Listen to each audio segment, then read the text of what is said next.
he said to this little girl, he said, "I hear your daddy's off at war." She says, "Yeah." And he said, "He's never coming back." And she just bursts. And then he says, "Roll him." And that's how they got that scene. Hey, I'm Gemma, host of I Don't Know What We're Talking About and the person behind Gemma Watches Stuff. Here's how this podcast works. One guest, 5 topics, one surprise selection, and absolutely no script.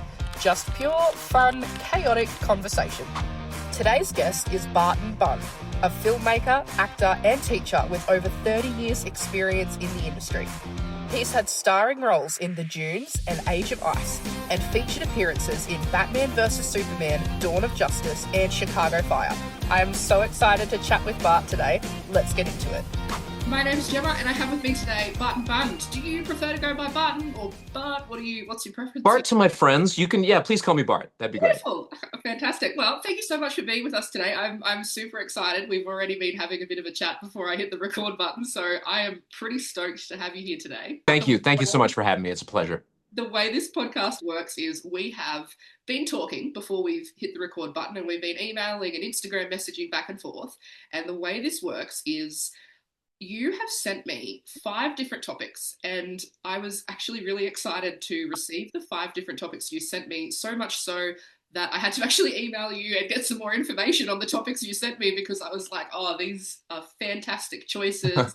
I need more information because I'm struggling so much to make a decision about what we're going to talk about today. So I ended up emailing you to get more information.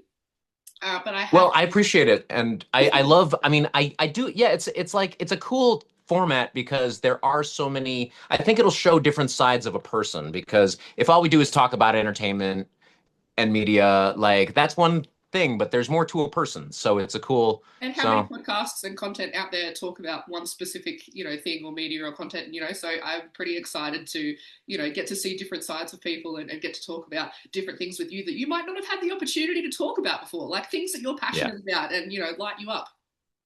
Yeah. Oh, well, fire away. I love it. Yeah. Beautiful. So absolutely. The topic that I have picked for you today, out of the 5 that you sent me, so many, so difficult, but we've decided to talk about method acting. All right. Okay. That's a good response. That's exciting. Big controversial subject. Let's do it. Awesome. So why was that one of the topics that you picked? The premise was to send me 5 topics that you could freely talk about for about half an hour. And that one seemed the most interesting to me, because you're right, it can be controversial, I guess, in different circles and different acting spheres. So why was that one of the topics that you sent in? Well, I'm kind of against it. I believe that method acting, which is, so there's a couple of good books you can read about it. The one I would recommend and that you must, I think, start with, it's called The Method by Isaac Butler. And it's a newer book that doesn't tell you how to be a method actor. It gives the history of it. And it's this very troubled and very, very rocky history of what method acting, I guess, is. And the way I would define it is that it's just this way of telling the truth. It's like this truth-telling mechanism that involves kind of the whole being of the actor in a, but the problem is it folds over into, rather than an actor sort of using their experience and the trauma even from their past, it's as though the method actor is almost trying to reach into the moment of the trauma itself and create a trauma in front of your very eyes, actually experience one. Because the whole concept, acting can be, because the whole concept, right, is you're taking your own personal experiences, your own histories, your own trauma, your own experiences for life, and you're supposed to be channeling that into the character that you're playing. That's the concept of method acting, yeah? Well, and I think that's the concept of all acting. That by itself would not be harmful, but it's when the immersion happens and the actor now, and I think in particular, our male role models, our actor guys that we admire, are gaining weight and losing weight and putting themselves through like these really, really crazy extremes. And I think what that is, method acting is something that was practiced mainly in the 20th century. It's kind of old-fashioned stuff. And the problem is with the kind of acting that what it becomes is what Marlon Brando did on Last Tango in Paris, or what Jack Nicholson did on The Shining, which is to surprise the actress with crazy behavior and sometimes harmful, even physical harm. Mm. And it's where it's like, what? No, no, no. Like it's as though it's a very male privileged kind of acting too, isn't it? Because I can't think of one woman in the business who practices this for fear of being called difficult. Okay. Do you know what I mean? Yeah, yeah, yeah. So I am actually against it. I actually think that the way that you can reach these very real results, I think you can reach just as good and compelling a result, but without risking yourself or anyone else's health or well-being. Mm. And acting is not meant to be this extreme sport activity like it's become. It's become more physically demanding on the actors that we admire, and it's as though they're all trying to outdo each other physically and Yeah. not emotionally. I would love it if if I admire Tom Cruise's like the thing he's doing up there. I'm like, what the? Like he's jumping out of planes onto another plane. I'm like, man, Yeah, but I saw the behind the scenes clip of that. You know, he's like strapped onto yeah, the plane as the plane's actually going out. And when you started talking, it reminded me of an interview that I saw with Hugh Jackman, and he was talking about the diet that he had to go on for, I think it was the Deadpool movie, and he had to um, just water. He was drinking nothing but water, like having no food, nothing, no intake, no personal care was happening physically except water, just to flush out his system so that the six pack would pop on the screen for the new Deadpool yeah. movie. And I'm So what I think that is, I think that actors tend to do those things like in the 24 hours or a couple of days before they have to do a shirtless scene like that. They put themselves through the extremes kind of as a way of achieving that result. Those guys are in really good shape and they do eat a ton. I have a feeling like they eat a lot actually, and you have because like I mean bulking up like that, you're eating like 5 times a day. I was But going in to the say the amount of days leading, protein and the actual input to get that to then work it out. Yeah, you have to be. Ugh. Yeah, yeah. But when you have to actually expose yourself, and like most actors, thing is, most actors will never have to do a nude scene or a shirtless scene ever in their entire lives. Hmm. It's not even necessary. It's not. That's what. Who said that that was like required? Like you should do it if it's part of what you're doing. You've got like if you want to do that. But Be a who? grade Nobody says you A, have to. well recognized, high paid actor that you have to be, ripped, shirtless scenes, sex scenes. You have to, that has to be the caliber of what you perform in your craft to make it in, the industry, which is kind of wild when you really think about it. Well, and I mean, I think most actors are trying to probably keep themselves in the best shape that they can, but most actors should not. I mean, like the possibilities of reaching the status that these actors we're talking about, like Tom Cruise and Hugh Jackman, are special, supernatural beings. They are really, really, there's a star quality about them. And like, instead of us normal actors, we do a day on a set with a person like that. And our job is actually to stand next to them, this otherworldly being, and be a supporting player to them and give them our focus and our support like you wouldn't believe, the most laser focus that you give them. And what a regular actor does is we have to just be as real and normal and world of the world as we can so that the the amazing creature can look normal. Like the world that you inhabit is a normal one based on how we are, quite often not the way they are. Mm. And so that's one of those weird other things about working the industry and staying in it and being a working actor means like it's really not the same practices that Hugh Jackman is following, I you think you know? touched on something like really interesting because I think a lot of people, like myself or those who, big movie buffs and fans of TV shows and things like that, when we think about our favorite characters or our favorite celebrities and things like that, we grandiose them, like they're huge, they're famous, they're amazing, they're incredible. And I think you've touched on something really important in that yes, being in that world, you're famous, people recognize you, you're well known, like, it comes with ego. Like I feel like there's a big ego boost that happens with that, and then to hear you say that, there's also the other side of it, which I think a lot of, I want to say regular people like myself, like regular people that aren't actors, that we look at, we go, wow, is that really true? Like, you're just another regular person. Like, you're not this, you don't have that big ego. I'm so amazing. Look at me. It's a job. You love it and you're passionate about it. But like what you said, it's your job to be grounded. And Yeah, I mean, I don't have a lot of situations. I've been in a couple of leads in a couple of films, and I've done some.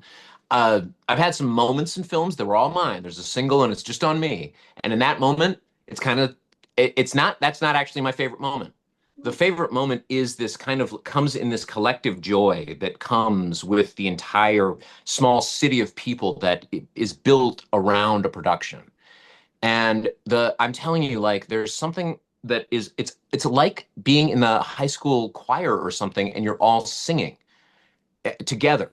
And it's a very unified population of people that come together around the timing of creating these individual shots. So if you can imagine however many people, it could be 300 on the set, and every single one of them is focused on the same exact small, tiny thing that's happening in front of the camera, and that okay, so the director that can coordinate that, the actor that can make that real, the technicians, the grips and the people who surround it that made that happen.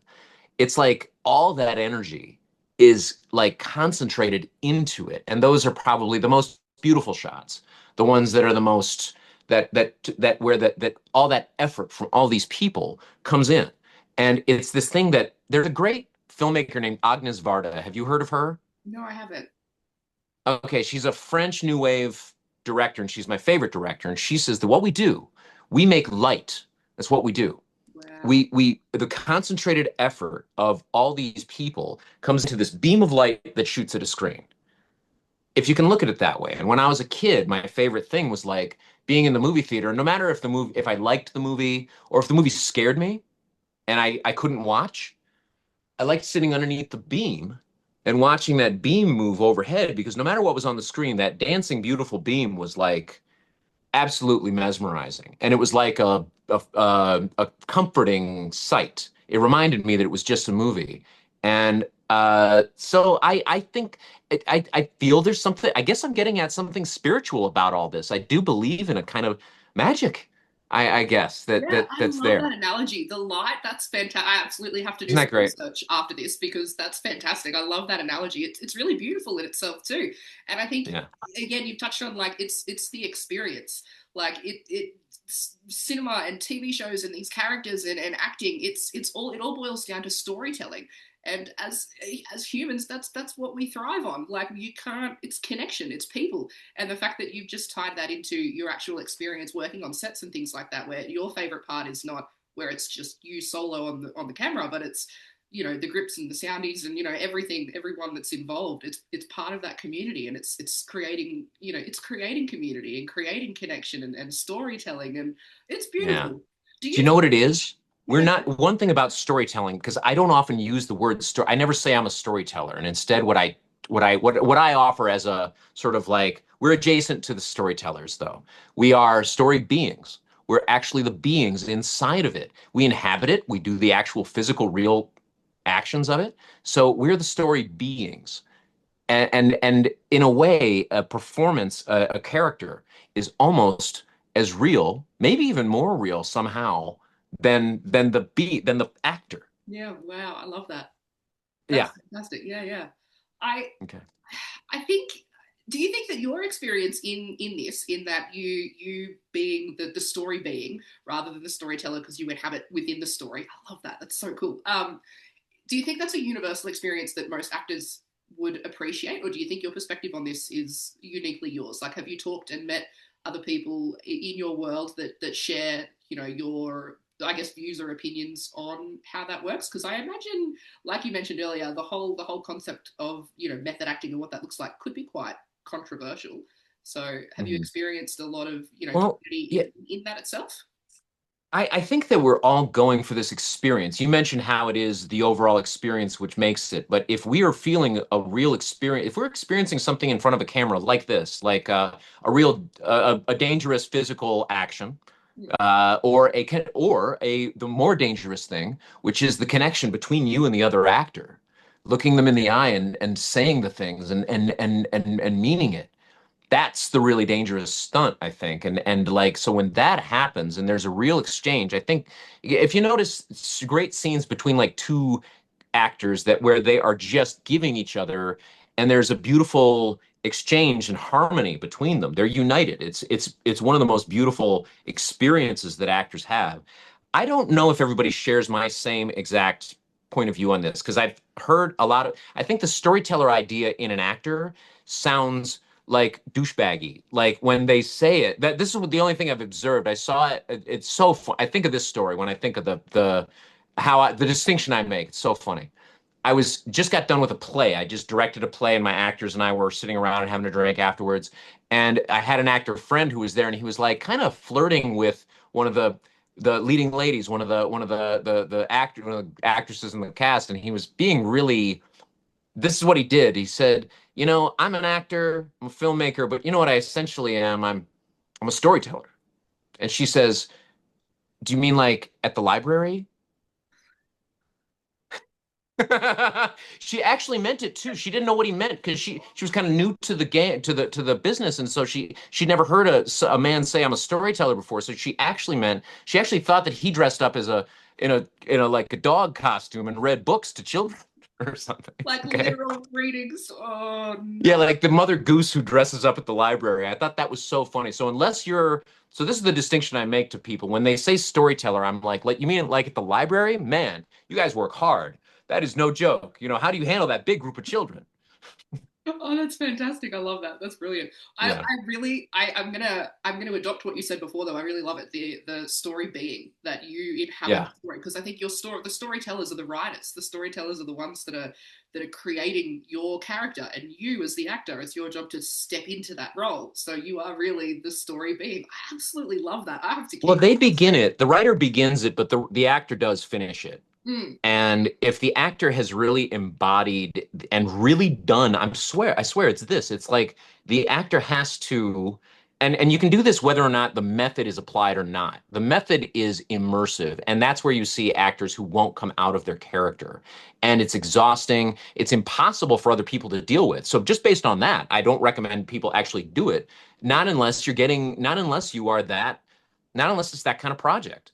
There are some projects that are a bit more that require that kind of like concentration. And I would say that an actor should apply great physical and mental concentration and discipline to what they're doing. But that does not mean that you take it home with you and let it take something from you. yeah, Now, every performance, I think, the feeling and emotion will come no matter what.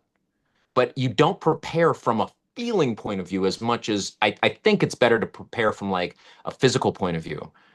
Keeping your physical energy correct for the task is I guess what I would go at, and because I just don't want anybody to like hurt themselves in this process. yeah. Some And I young think actor.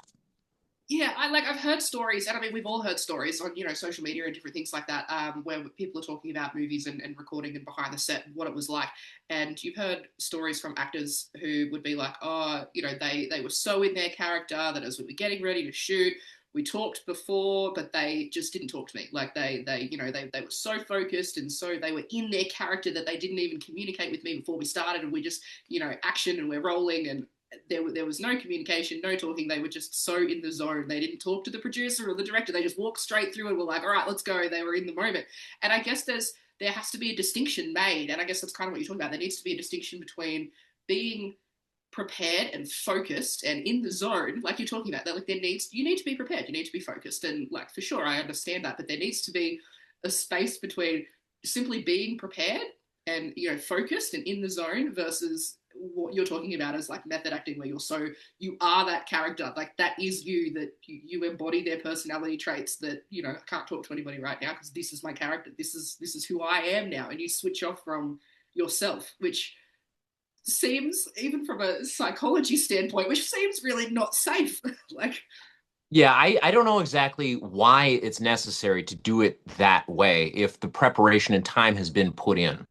That there's a way of like, see, you have to be able to work with other people and you can't be a jerk like that. In fact, people like that you'll find The people that develop a bad reputation, it's not because they treat people badly. It's just that. It's not that they've arrived at some great result, one method or another. It's just that they've treated people like dirt, and it has that. But if there's any one piece of advice that everybody gives, and I don't love advice, I don't love doing advice because it's so. Why should I? Why should you trust me with what worked for me? For you? It may not work for you, Mm. but be nice is the only advice that I guess you can follow. And I saw the other day somebody had put up this big quote, a quote from the great Hugh Grant. And Hugh Grant, he's a wonderful actor. I love him, but he is known for being a bit difficult to get to. Like the directors of Hugh's going to do what Hugh's going to do. Mhm. And he said this, some quote, and some actor, friend of mine, some actor on Instagram was posting this as a quote, and they said, Hugh Grant, he's saying, "Well, you're going to have to step on some toes if you're going to dance." And I'm like, that is the worst thing I've ever heard. You're not going to get anywhere stepping on toes. All you're going to do is hurt somebody's toes. That's so funny because like I mean, depending on how you want to interpret that, the premise is true. When you're learning to dance, you're going to step on toes, but that's when you're learning to dance. If you are a seasoned If dancer, you're a terrible dancer, step if on you're a toes shitty dancer, anymore. Like you don't do that anymore. Like you should know by right? now that you don't step on toes because you've learnt the steps. You know what you're doing. You've had the practice. There should be no stepping on toes. That's the dumbest thing. I can't. I can't.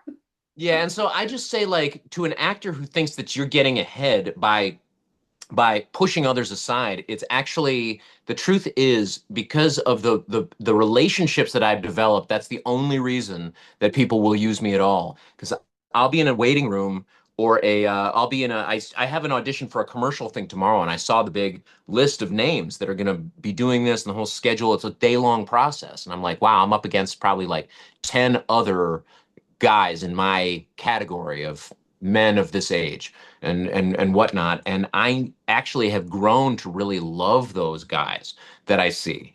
I see them and we know about each other's families and we talk to each other about like, and so and when one of them gets it and I don't, you know what I actually think now? I'm like, I am so glad. Oh man, he's so perfect for it. Look at him. He's ideal. I thank you for seeing me because all I ask for is that I be seen, and it's an honor just to be seen for one of these things. I mean, to be seen for a film or to be seen by, especially if you stick with it for a little while, you may wind up with an audition for a big project, for a film with a director that you really like. Whoa, like it could be beyond your wildest dreams. Does it And So yeah, does it feel less like competition? Because like you said, you fit into a category, we're looking for this sort of person to play this sort of character.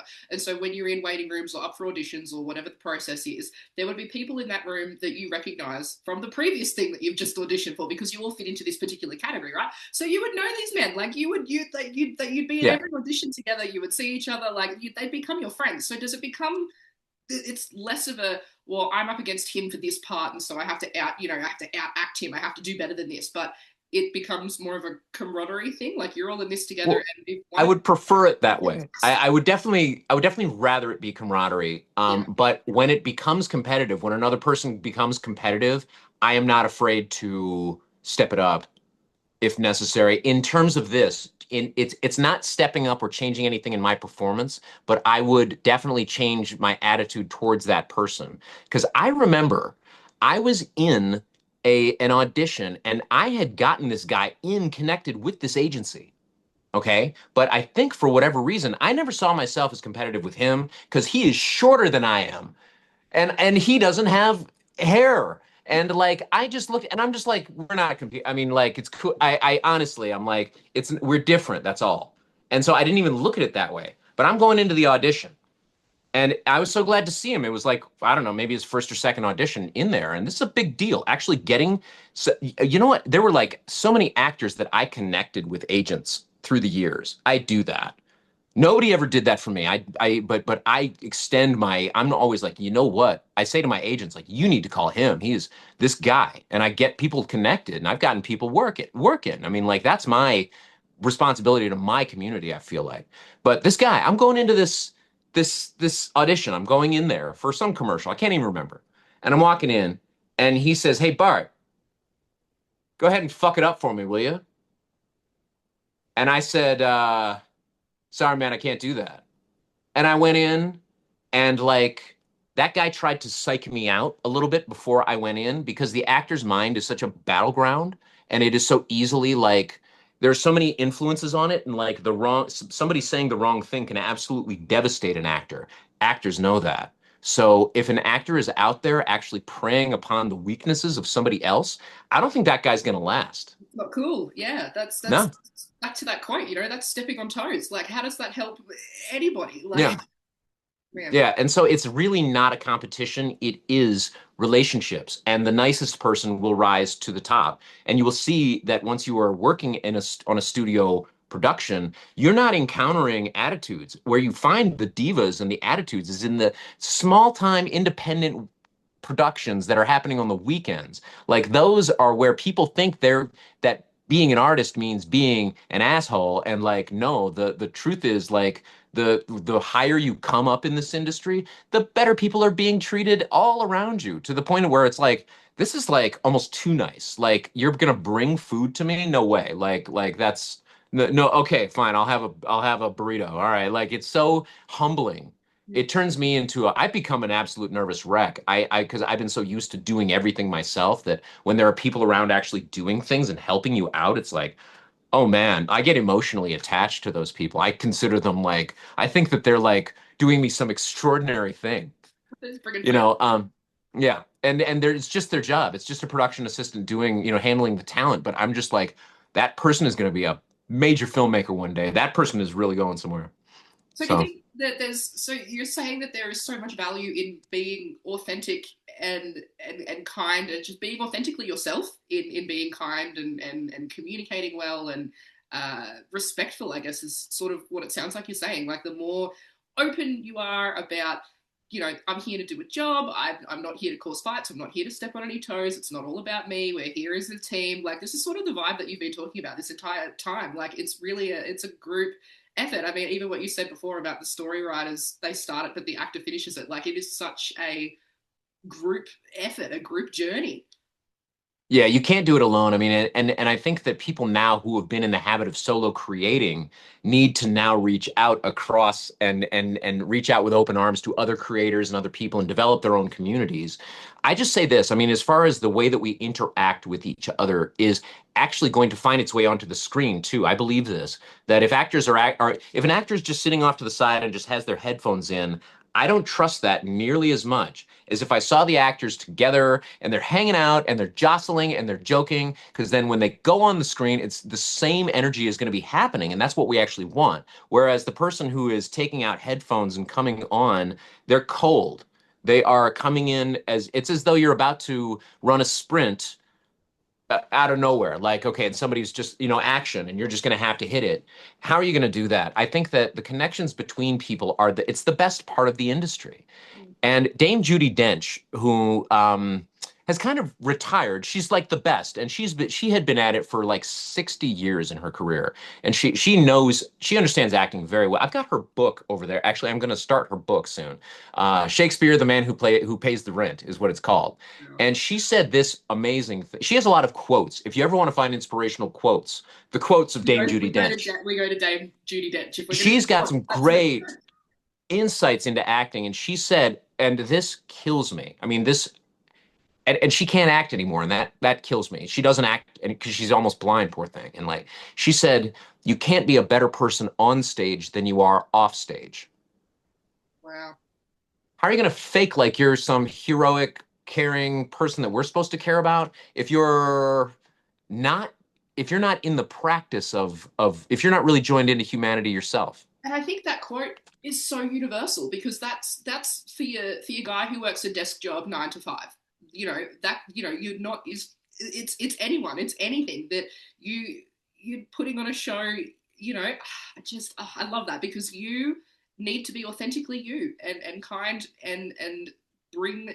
That's the best of humanity. Like this guy who works a 9 to 5 job, obviously very different the acting and not exactly the context in which she's quoting, but I just feel that quote works across any any person, anything that you do with It's your how you life. will honor humanity. It is how you will honor humanity through acting. And according to like film theory, like by Jean-Luc Godard, one of these strange, like philosophers of cinema, and he said that cinema is creating something actually more real than real, Mm, and that cinema, the tiny frame of and the tiny little frame of film, it captures in it the honor of humanity, well, and that film does that or it doesn't, and so like if that feeling is there, you feel it, and you feel it a lot, and you the beauty of the experience of those actors will be reflected back into the audience, and they will just give and take with you. I mean, like emotional exchange with a movie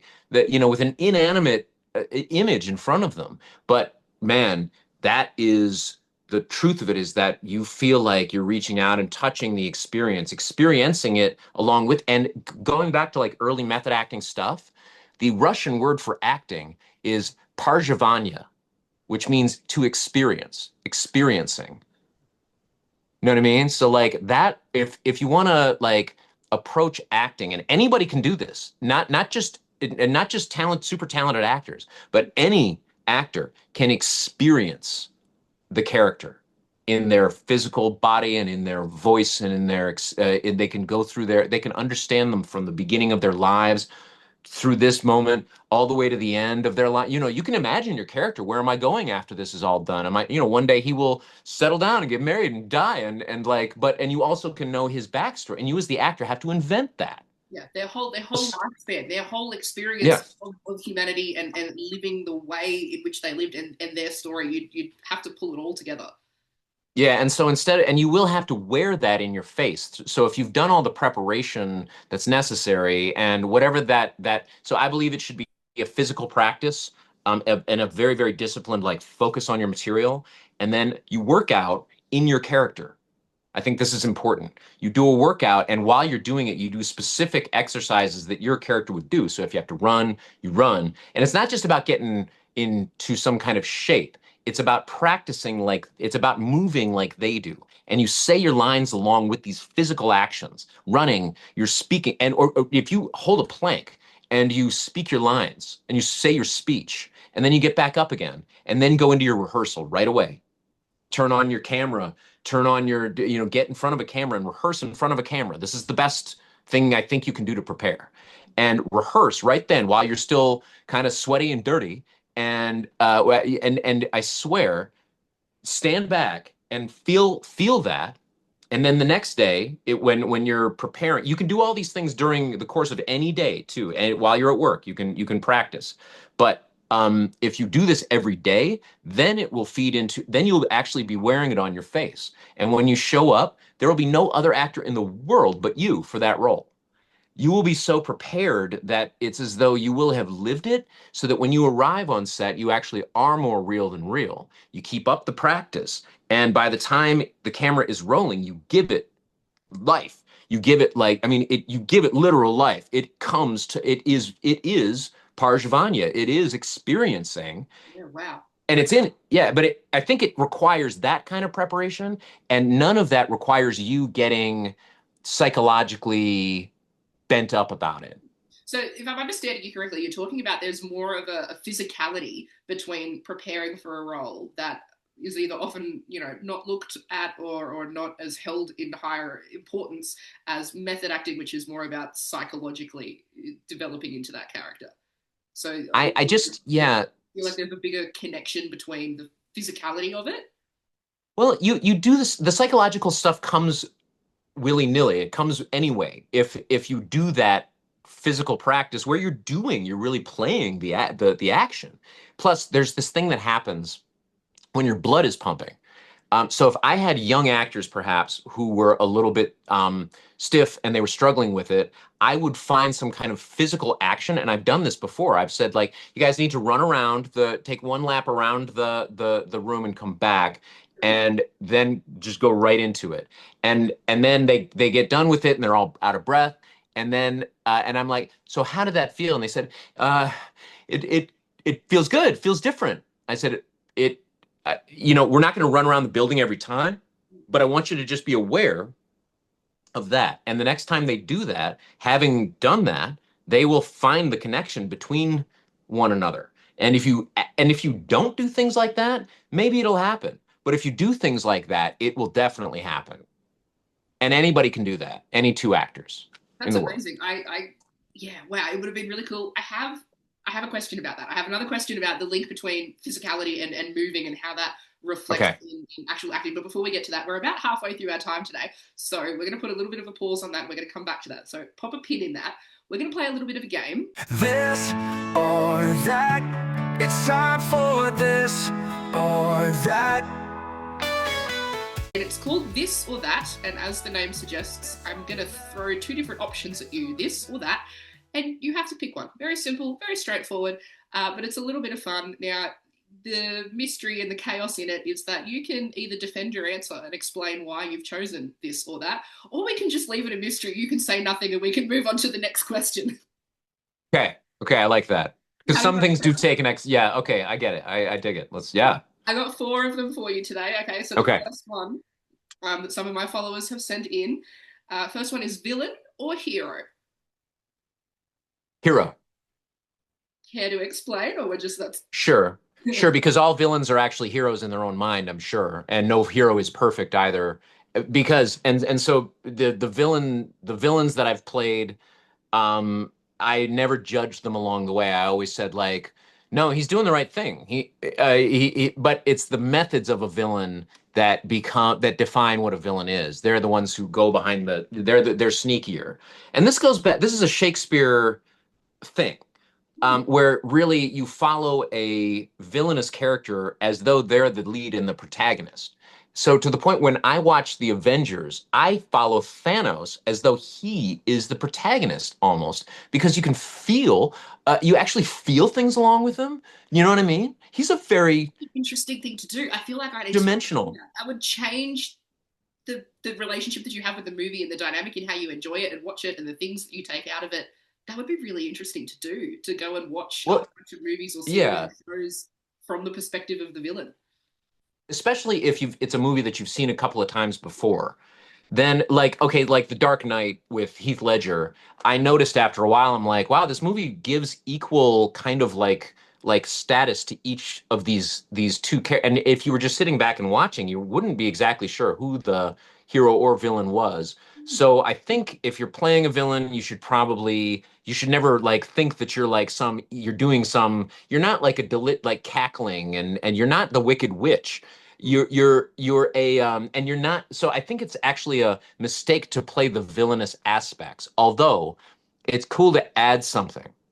Like a Bond villain, like Mads Mikkelsen, he cried blood, and he had or they'll have some scar or something about them that carries this darkness along with them.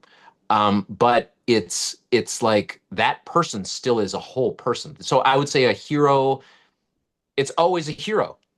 It just always is, I And your guess. first response when you asked the question and you can explain, that a villain is never a villain in their own mind. I love that. That was brilliant. Yeah, Yeah, that yeah. perfectly encompasses that. That's fantastic. Oh, good, good. Question number two for you. This one's a bit of a fun one.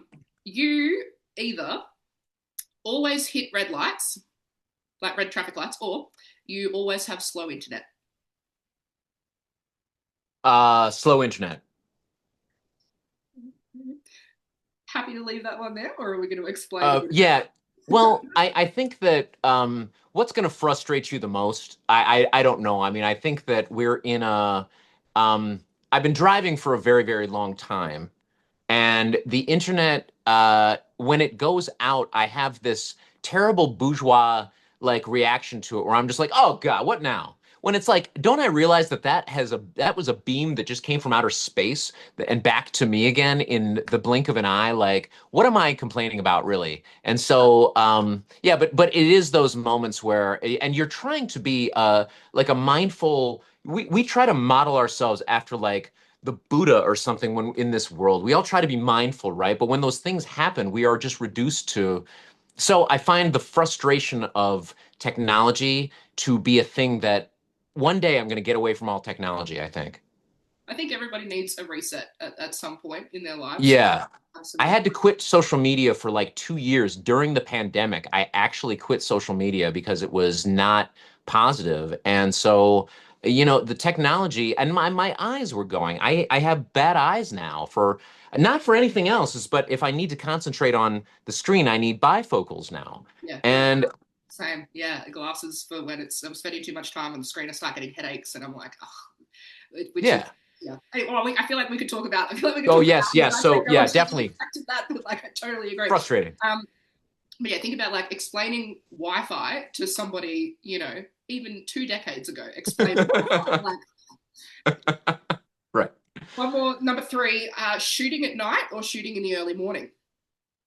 Oh, I would always want to shoot in the early morning. A night shoot is absolute hell on everybody. Really?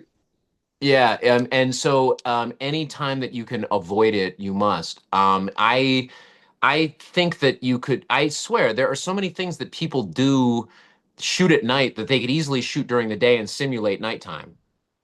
Because there's this day for night technique. Not everybody knows how to do it, but you can actually shoot during the day and light it and expose it so that it looks enough like movie night, like which isn't like sitting around having a movie night. It's movie night is what we call the nighttime effect in a movie when there's like there's like lots of like where does the light come from? How are we seeing any of this stuff? And so I'm doing an experiment with a new camera though that can take very low light images. So can go down into darkness and can so night shoots are possible.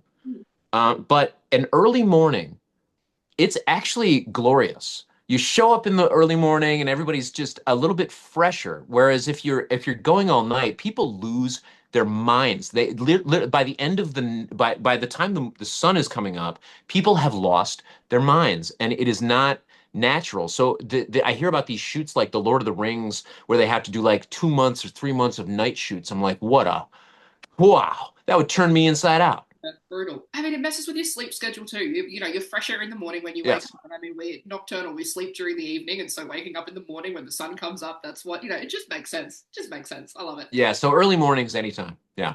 Final question for you, and then we'll jump back into some method acting conversation.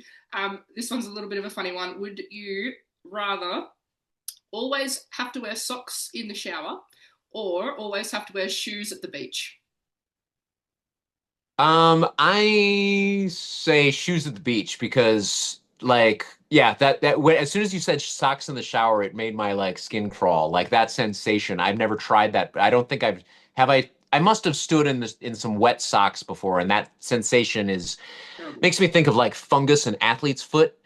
Whereas beachwear, wearing shoes, I guess that I could live with that. Whereas socks in the shower would feel like absolute torture. I would never Never do being that. able to have your feet on the sand again. I Never being able to walk can on the beach. Just feel the sand between your toes. Not for you. I can live with that. Yeah, yeah. I'm from a cold climate, so like yeah. So I'm sure I could manage, but wet socks I could Whereas not a manage. I shower's like changed an my everyday socks. thing. Yeah, a shower's like an everyday thing. Beach is like a whenever, you get to travel. Yeah, yeah. So I could live with that, but the day in day out of like showering in socks would drive me mad. Good answer. I think I agree with you on that one. 100%. Yeah, I don't get to the beach very I much. never thought of it, but yeah, that would do me in. Yeah, Fantastic. Well, thank you for playing this or that. that's The fun. I like that. viewers that sent those in, I'm sure will get a kick out of your answers because I did. That was great. That's That's fantastic. funny.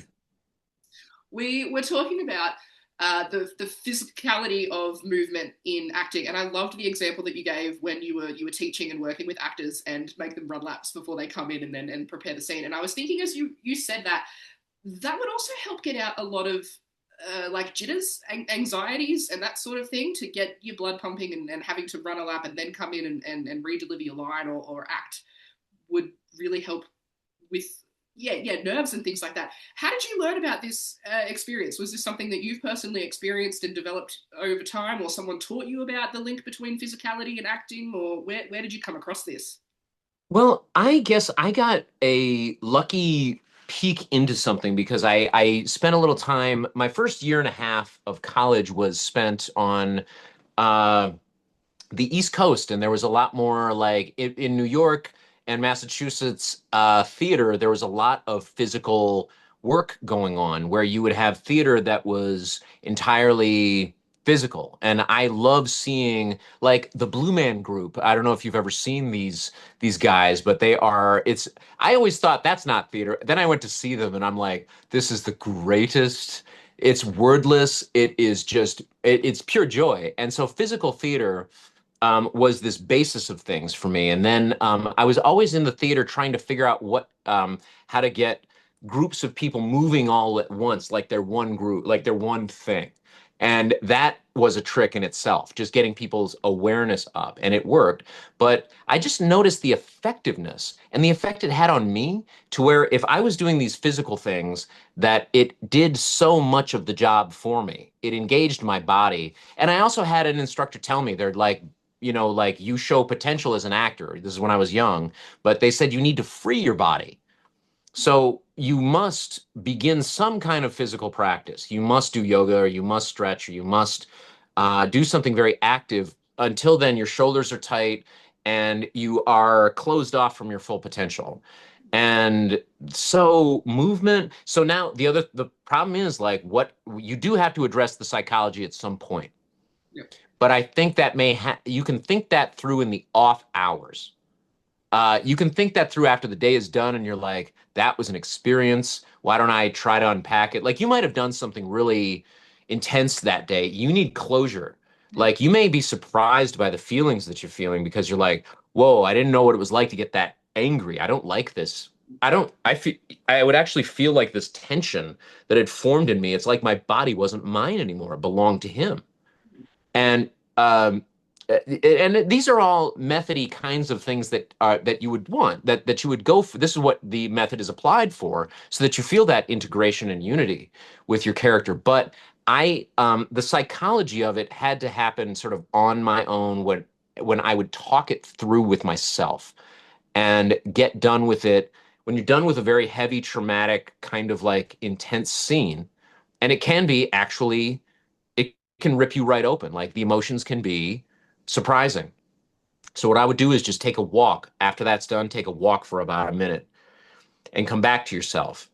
And come back to yourself because if you don't understand yourself and you're not taking care of yourself, you're like this responsible person who's caring for a nut job who you are like, and your character, you're an unstable person that you're like looking after. But in order to care for them, you need to be like a caring partner to them. There needs to be a level of reflection and self-care that happens after. Otherwise, you're right, that experience is just going to stay with you, and you lose yourself in it, I guess is sort of what you're saying, right? So like afterwards you would go for a walk, or just mentally take stock, take note, and like personally reflect on the experience and unpack it. I guess Mhm. that's what you said. I like And that. a director, I must say that people who are learning filmmaking must pay attention to the art of directing. And I think that the best directors are the ones who are kind and handle people with great sort of care and sensitivity. You'll never have diva actors if you are a caring, kind director who pays attention to them. If you just come in and say, that the jacket's great, sometimes that's all you need to say to an actor. Just to know that they know that you're actually watching and paying attention, and then they go about their work and they trust you. But if a director sees themselves as a method kind of director, and it's not just method acting, but it was method directing, from like Elia Kazan, who directed Marlon Brando in On the Waterfront. He was this kind of manipulative jerk, and I read Elia Kazan's autobiography, so I know he was. He would do things like this. This is what I mean. And he's known as one of the fathers of method acting, and this is why you don't want to do it. He had like a girl of 7 or 8 in a film, and this is during World War II. And he needed her to cry in this scene. So he learns about her, and he would do this with women who were grown actresses who were in the films, and he did this with all his actors and except for the ones who were tough enough to be like, no, to say no, I've got this. He said to this little girl, he said, I hear your daddy's off at war. She says, yeah. And he said, he's never coming back. And she just bursts. And then he says, roll him. And that's how they got that scene. abuse. I would call that a level of abuse. Like that's. I'm glad. There's no other word for it. It is. Wow, that, It's as bad as The Exorcist or any of these other exploitative psychological tortures, and it's not worth it. And so that child probably never went on to do any more acting because acting is torture for them. Acting can be torturous if you're the one applying it yourself. It's within your control. But if somebody out there is applying pressure upon you to be different, to look different, to do something, then you have to look at it and uh you have to have a relationship with your director where they trust each other and they don't feel like they have to provoke you into a reaction just to get the result. It's never going to be worth it. You have to work with your lead actor as this like collaboration. It's like they're an extension of you. It's like they are your voice. You have to be one with them. So directors who the success rate of good directors, how many good directors are out there? It's seriously like 2%. I swear. I think that out of if you took 100 directors, Mhm. many of them wouldn't have the slightest idea what they're doing, even how to talk to people. Two of those two people, they might be great to work with, but only one of them is brilliant. And like that's what I would say. That's how, so a director should, anybody who wants to make films needs to look at like the art of leadership. They need to understand like social work. They need to understand like the communication and care that goes into leadership on a creative venture of that scale and that intensity. I was working with uh I was a producer on a project that never got off the ground, but like I was training a filmmaker, but her background was as a trauma therapist. And Wow. I said, she would know the language, she would know how to talk to people. She might be great. Let's work on this because her approach, if she learns the technical side of filmmaking, she'll have all the tools that she would need to be a great director. Yeah. And unfortunately, I don't know what happened. We had a little falling out and like we didn't get to make the movie, but I tried to reach out to her again just because I loved working with her. It's how while I was reading about the method and about trauma therapy, I was working with her and developing this anti-method that I use now, Mhm. which I think is going to sustain me better than if I poured myself into something body and soul, an actor doesn't need to play every role as if it's their last. Why don't you go out there like it's your first day experiencing this with that same kind of open-heartedness when you first began, because you are just first beginning. It's all new for you. Now, a director has to go all or nothing. A director may only have this one shot at it, so they have to make their film as though it's their last. But the actor is just there. This is just one day out of an actor's life. So There'll always be more roles to play. There'll always be more stories, more opportunities, more things that need to be told. Whereas the director, this is their one shot. They have to take it. Like there's a yeah. director wants to create a product and an object, whereas an actor should be more concerned with their overall career. And I have to know when it's time to say no, either to a thing that a director's telling me or say no to a project and just say, this is not for me. I've done that before, and I've just said I know that either based on an interaction that I had with the director or knowing background on some of the people who were on it, I've said I can't.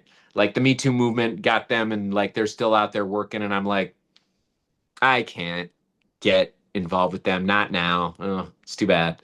But While we're here um, about the mm, roles that you've had to say no to, because I know that we are running short on time now. So I do want to touch on quickly before we go, because you've talked about the things you've gotten to the point where you've had to say no, this isn't right for me. I won't take this role. Um, Can we talk about briefly before we finish up the roles that you have said yes on? What are some of the best experiences that you've had on set in either film or television in the shows that you've done? Because I know you were in Chicago Fire, yeah. Mindhunters, I believe, as Yes, well. I did a day on Mindhunter, but I was cut. I had the worst. I could talk about that day. This is a heartbreaking story if you really want to know some insight. Like I had a day on Mindhunter. I mean, I'd had a lot of great experiences in the past. And to be on that show is a dream come true for any actor. I mean, it is. So I had had some good experiences. The best directors I've gotten to work with Catherine Bigelow. I've gotten to work with Zack Snyder, and I want to mention the name Arnaud Desplechin of France. These directors had projects that came through my home state. They came to Michigan or they were in Chicago. So I was a local they could hire, and I learned everything. They are phenomenal. They're all very different. And on Mindhunter, I can't say the name of the actress, but we had this, I was cast opposite this woman, and it was her first and her only day on the show because she was fired after that because she couldn't get a clean take. She couldn't get through one clean take. And that set is the David Fincher technique is really I knew that my job that day to be the best friend to this supporting role.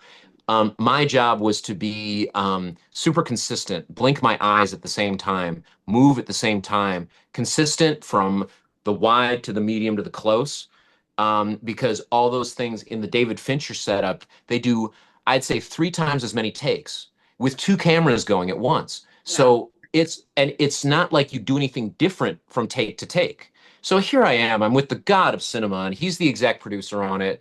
And Tobias Lindholm is the Swedish director who's written and directed the episode, and he was great to work with, so kind, so nice. But this woman, unfortunately, I sat there and my heart just broke.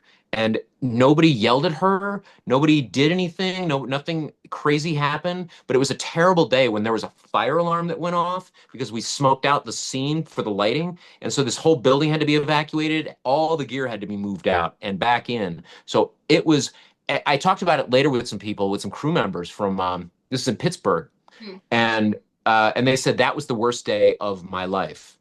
And then I learned later that the woman I'd been playing opposite in my scene, and I'm just a day player. I'm just here to learn. Seriously, I'm just happy to be here. This is a stepping stone. This is an audition. That's the way I look at this. This is a big audition for me. It's great. I got to talk to David Fincher. He's cool. He's real cool. You were having a blast. You were just there to do your job, to enjoy the time. Yeah, yeah. Yeah, and I just learned so much because of and how they make and how he gets the result that he has. And so it's a series based on his techniques. So whoever's the director in there, it's still working in a very consistent way with this very strong showrunner. He is like, this is a guy who's just like born to do this. He's so good at it. But his technique, throughout the day, it was so heartbreaking because hours went by and she couldn't get a clean take. And it's like we couldn't put a scene together from this. And it was tragic. And so she got cut. My scene got cut. They replaced her and me. And but Mindhunters still sent me a check after that. Oh, wow. Okay. They were nice. They were cool. Yeah, yeah. So I still got a little residual later. So that's all right. That's great. Wow, what an experience. Oh, that's Yeah. so tragic though. Like it's all that time and it sounded like if something could go wrong, anything was gonna go wrong and you had to evacuate the It building. all Like, sucked. it all went wrong. It all just fell apart. But Yeah, you got everything. a story out of it now and you got paid out of it, so your time wasn't wasted and meeting people and connections and all of that as well and getting to Yeah. we But always the other big one that I have two lead roles out there, and one is called Age of Ice, and one is called The Dunes. And The Dunes is a very serious psychological thriller, and I'm very, very proud of it. But the other one is Age of Ice, and it's a real genre movie. It was made by the Asylum, the guys from LA who made the Sharknado, and that crowd. And so they are, but they had a great director on that, and I really loved him from the beginning. Emil and I were really getting along, and he took it seriously, so I took it seriously, and it was the coldest winter on record. It was 20 degrees below zero and freezing, and so we all had to survive this shoot, which was 3 weeks in that kind of they called it the polar vortex, coldest winter. Never felt that cold before or since. So we had to have this together. We just bonded together as a result. So there's a real most people would never experience that level of cold. Like there's not a lot of places in Yeah. the world where you live where you experience that level of cold and that you were there with, wow, that would have been insane. And so there is this reality to what we're doing because we're always going through these extremes. And so there is this intensity to it that is brought on by the conditions of the filmmaking to the point where I'm looking at it, I'm like, every film is a documentary in a way. of the experience. And this, if you look at it, I swear, and if you think it's a dumb concept, it is. But we gave our lives to it, and we just gave it to each other. And me and those actors, and they were all great actors who went on to do other good things. And this was a good beginning project for all of us. But we were just so bonded through this hellish condition that it made for a very actually pretty real concept and pretty real special effects movie in the dead of winter. Yeah, what an So experience. I'll Wow. well, amazing. And so that I wanted that was the first time I'd ever played a lead role. And this is like 10 years ago. And I didn't know if I could do it, but day in and day out, we did it together. And this guy had this great moment. This is what I learned so much again from this guy, this friend of mine, Wilfried Capet, who's a French actor. He was like, I have to cry in 2 days. 2 days from now, I have this scene. I'm like, he was really worried about it because he was counting down to it. And I said, well, how you doing? He's like, I've never done that before. I don't know how I'm going to do it. And I said, well, I don't know either, man, but I'll just be there. I'll be there for you. Hmm. He said, all right, all right. And so when we were there, we were there. And then there was a couple of times where he didn't even need to be there because he wasn't on camera. And I turned around and Wilfried Capet was actually standing there behind the camera just to be there for me. Wow. And so like, and I just said like, this is the collective joy and spirit. And even though I'm a lead in this movie, the joy that I'm actually experiencing, the fact is that I get to like experience the this vortex of energy and creativity that's going on and the survival of it. It was absolutely amazing. And so feel like I don't, and now I don't even feel cold after going through that experience. I have developed like I somehow I can withstand temperatures. You would have And loved that experience, I'm sure. I love that. yeah, That just shows who you are, not only as an actor but as a person. In that experience of you talking about your friend on set, that you was just like, I don't know how you're gonna cry, don't know how you're gonna do it, but I'm there, but I'll be there. Like that just shows your character as a person, as an actor, and as he cried. He who's there. did. And so, yeah, It that's worked. fantastic. That's And great. that's all we had to do. That he didn't Yeah, have to put himself through hell. Like he didn't, and we didn't have to go through that. It's more just like, no, we're just gonna remain with each other, and I'm gonna be there every moment. just yeah, And it's it was we'll beautiful. get through it. I'm there. It's that's I love that so much. And yeah, it really And like I get to witness the best thing, which is when you get to see a young actor in their raw moment having a breakthrough. It's like watching a miracle happen. And so that's actually the pride of this is found in the little things. And really the pride of this experience is found in the other. I don't exist without the other. We are together and we pour our energy into the container of this project, essentially. A real experience that is an illusion of a real experience, but it becomes real for us in moments. And for the audience, then they'll have these moments of where they feel they're touching real emotion and they may feel they may feel a connection to that character, or they may feel no connection, but they feel something along with them. And that's probably what we do it for. Really, that feeling is better than anything in this world. It really is. It's the best. that's amazing. But thank you so much for coming on today. I've had an What a absolute pleasure. pleasure talking with you today. This has been fantastic. And I Thank you, Gemma. need to go back and watch this again because you've mentioned so many different books and actors and other things that I want to check out and make notes of and go and do some research myself and go do some more reading because this has been really, really interesting. And I feel like I've I actually wish you the best. I wish you the best. This is going to be a great show, and I believe in what you're doing, and I like the way that you're going about it, and you're just going to have a tremendous success with this venture. Yeah, amazing. of Thank you so much for your time. Now, one more course. question before I do let you go. I don't want to take up too much more of your time. But if people want to learn more about you, they want to see what you've been doing, they want to follow you and what you're doing, can they find you on social media? Yeah, Check out. go to I'm on Instagram, Barton Bund Returns, and you'll see there I've got a few projects coming up. I've got a thing coming up called Time Away, which is a series for the very small screen. We're doing very short episodes. It's a time travel romance that's set in the 1800s, in the years after our Civil War. And so it's going to be a very beautiful, imaginative short form series for social media. It's actually going to air on Instagram. Awesome. So that'll be coming in the coming months. I'll have some more stuff to show around that, but that is that. And yeah, if you go down there, I'll give from time to time I give like an hour-long live session on acting or on some subject that's close to my heart, and but it's mainly like trying to pass along some of these stories and insights that I've gained because I know it'll help somebody. And people have told me they're just like, they were comforted by something I said, and to know that means that this technology has great potential to free us, to liberate us, and to touch each other's lives. It has that And capability. 100%, we've done that here today. I'm in Australia, you're in the US. We had to negotiate Yeah. time zones and figure this out, but thanks to the power of the internet again, we've been able to do this, and it's been a privilege and absolutely amazing. I've learned so much from you over the last hour. This has been fantastic. So thank you so much. It's a pleasure, Gemma. Thank you. I'll see you next time. And that's it for this episode of I Don't Know What We're Talking About. A huge thanks to Barton Bund for joining me today. If you've enjoyed the chaos, hit follow, subscribe, or do whatever you do to make the algorithm do whatever it does. I don't know.